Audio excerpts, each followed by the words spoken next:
Okay, good morning everyone. Welcome to the third talk of the Lightning Talks. We are having here Adding Performance Counters to HTOP by Hisham Muhammad.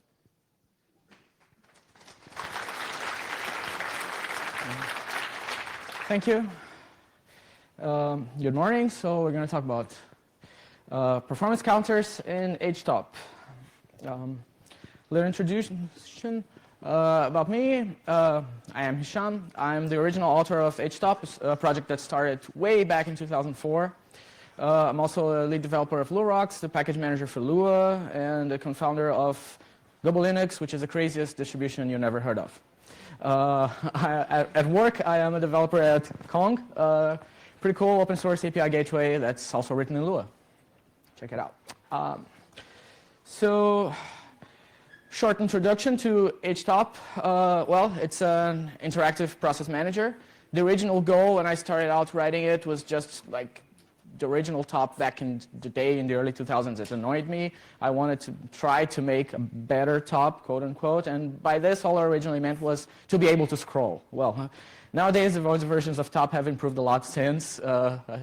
They all scroll now, but yeah, back then it was a novel thing, believe me. So if you've never seen it, the light's not too good, but this is how it essentially it looks like. You can scroll our processes, you got 3 views of your processes, you can select things and change like priorities and things like that. So let's start talking about the topic of the day is metrics in htop. So I started, in order to produce like a familiar environment, I started with a default set of top. I think it's still the default set that it brings now today, but which was essentially what I'm using here in my presentation style, like PID, username, priority, nice number, the 3 numbers of memory, because you can't never have a single clear number of memory usage on Linux. So like we cop out and show you like the virtual memory, resident memory, and shared memory. The state of the process, CPU percentage, memory percentage, which is funny because, well, if you can't show me a real number of what the memory usage is, how can you show a percentage? You have to look into the source code to see how the calculation is done. Spoiler, I stole the calculation from top. Like I said, like I just want to show the same numbers. So in order to people, so that people won't say that my tool didn't work. Total elapsed time used by the process, total CPU time used by the process, and the command name. Turns out that most people never go beyond the default set. I've met a lot of people who didn't even know about tree view, in spite of the fact that I put in a small, this screenshot doesn't show it, but like there's a bar at the bottom, like the last line, it shows like F1, F2, F3, F4, F5, and all of the main features. At one point, I made tree view into one of these features, like F5, so people would see it. But still. So as I said, htop has a lot more than these default metrics. So if you do find the setup key in F2 and press it, or use uppercase C, which is compatibility key with top, you can enter the setup screen and play around and move around the cursor and choose like the meters, display options, the colors, columns. You can move there and you can mess around with the order of the columns and select even more columns that are available there. Fun fact, originally I put in the full list of everything that the process data structure would return to me on Linux, but I didn't implement all the columns. And I just put them on the list and they were returned like blank. Because I was wondering when people would complain to me that certain columns weren't working, because I figured that some of them sounded like they would never have a use for it. There are some that are still blank and nobody has ever complained like in all these years. Some of them they did and I did implement. So, speaking of metrics that are available in htop and a lot of people don't know about, like one that I would like to take this opportunity to bring your attention is IO metrics. They were inspired by IOTop, and it has been available in htop for years. So if you go to that list, you will find IO rate, IO read rate, IO write rate. So it's like the number of bytes that were read during in bytes per second. And IO rate is just the total, the sum of read and write, which is useful to use as a sort column. so you can see like whoever is doing I/O, and I/O priority, which is really fun because you can select like real-time best effort, and you have like highs and lows, and you can control the I/O scheduler for your processes.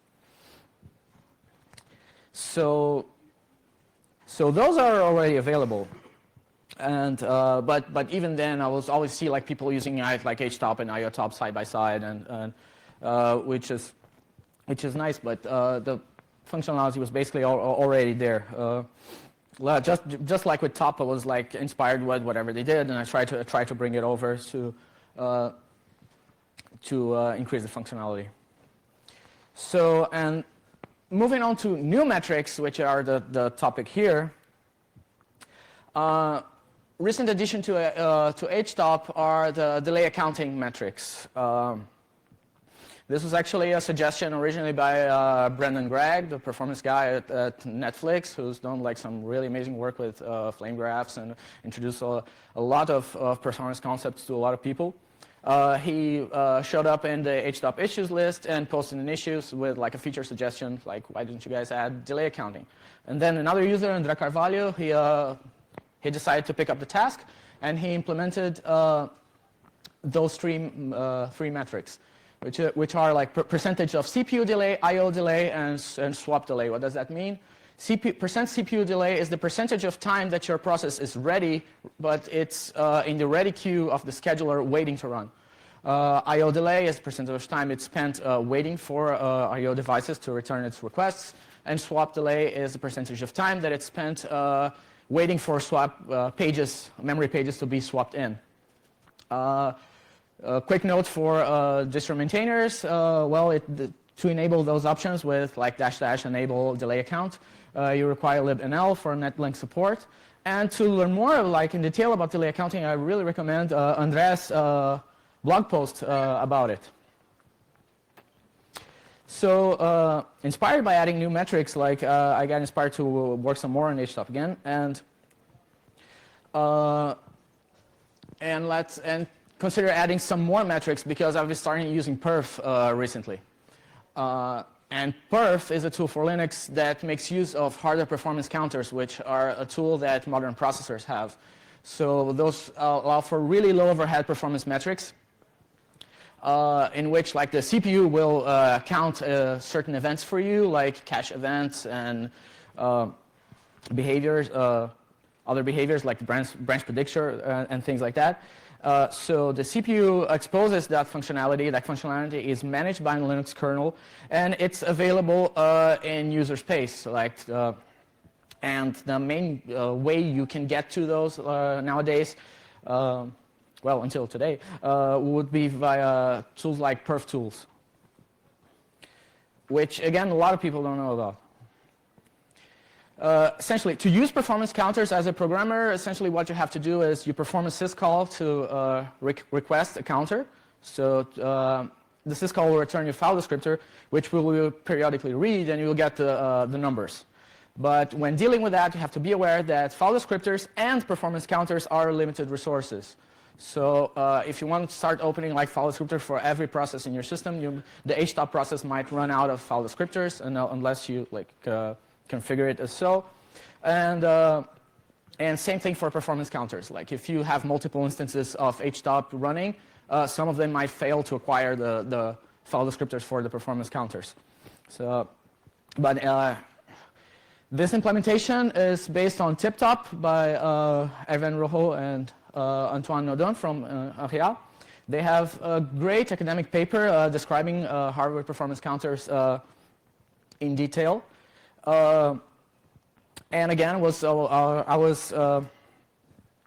was inspired and based on their code, which is essentially a top-like measurement just for performance counters only.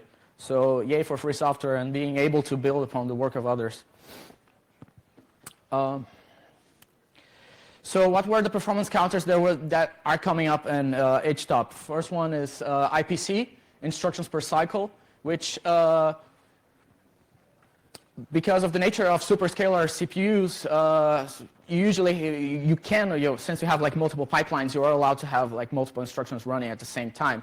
So if you are if you're using like all of your CPU's time, that doesn't mean you're maxing out your processor's capabilities, because if you are like using like a single pipeline, and it might have like up to say 4, like you're essentially using like a quarter of your processing capacity.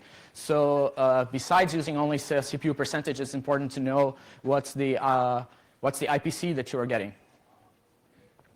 There are also some like absolute numbers, like millions of cycles executed and millions of instructions executed per sampling rate, percentage of cache misses, percentage of branch mispredictions, and branch mispredictions, of course, being a hot topic nowadays. And also lots of metrics for you to look at the usage of your L1 data cache, which is an extremely important metric for when you are tuning performance of your algorithms. So like the number of reads in the cache, the number of misses that cause you to go like another level deep in your cache, writes and write misses. And those are being like CPU features. It depends on like CPU, it depends on the CPU model exactly, like which ones are available, but those are usually available in modern systems. So to make it all manageable visually, I always said to people that to me htop was more of an exercise in like in UI design than in systems programming, because like the whole idea of the project was to try to make like consumption of this information more manageable. I had to add the feature of multiple screens. So now, so in the latest version of the code, you can have multiple screens with multiple configurations of columns, and you can just press tab to switch between the screens. So this required a larger change in the format of htop.rc, so this will require a major version bump. So I have a couple of minutes, so let's go to demo time. Let's see if I can manage to. Yeah. So, well, just to compare, so if you go to like plain htop, if you press F2 and go to the setup screen, you would get columns, active columns, and available columns. And if you go to like the latest and greatest version, if you go here, instead of columns, you have screens, and then you can have multiple screens, and those can have different sets of columns from the list, which now includes, it's hard to read, but it like the ones at the bottom are the ones that I've been talking about. So that means that when we go here and press tab, you see that those are like really dark and say like not available, it's not, or no permission, because I'm running as a regular user, those are root processes. But like if we go here and try to do something, let's see. Try to do something that's hits disk. So we see now there that fine now, because I'm running through the disk, it's got a lot of I/O activity over there. And so if I press tab, now I see all the other metrics. We got like IPC of 2 over there, the number of cycles, instructions, and the CPU it's currently running on, those kind of things. And then as we update, we get the L1 information. For some reason, my processor, I'm not getting the write misses, but I'm getting read and read misses and writes to the L1 cache. Fun thing, if we go here and try to do that again, we see no disk activity at all, because now this read is all going through cache. If you see there, over there, like the blue and the yellow, those are the processor caches. So if I go here as root, where the hell is it? Drop cache, there we go. And I tell the kernel to drop the cache went down. And if I try to do that again, then I'm starting hitting the disk again, and it's all like pretty easy to see. Like you see, like the cache went down in the graphical meter, and now we can see like the numbers of disk activity going on. So this was an easy way to to visualize.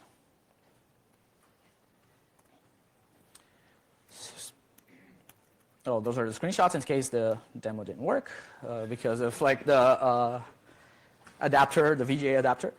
So in terms of availability, well, everything's on GitHub, and it's just a matter of packing the tarballs and making the releases, and then it will soon be coming to the distros. So the I/O metrics and delay accounting will be in htop, like the stable branch, like 2.1, which I'm going to be packing and uploading today. And for the performance counters and the multiple screens, since it's a breaking change, I am going to make like a better release and like package it as htop 3.0. It's going to be in the in the website as well. Everything is Linux only, but patches are welcome for support for other platforms. And thank you very much. Okay.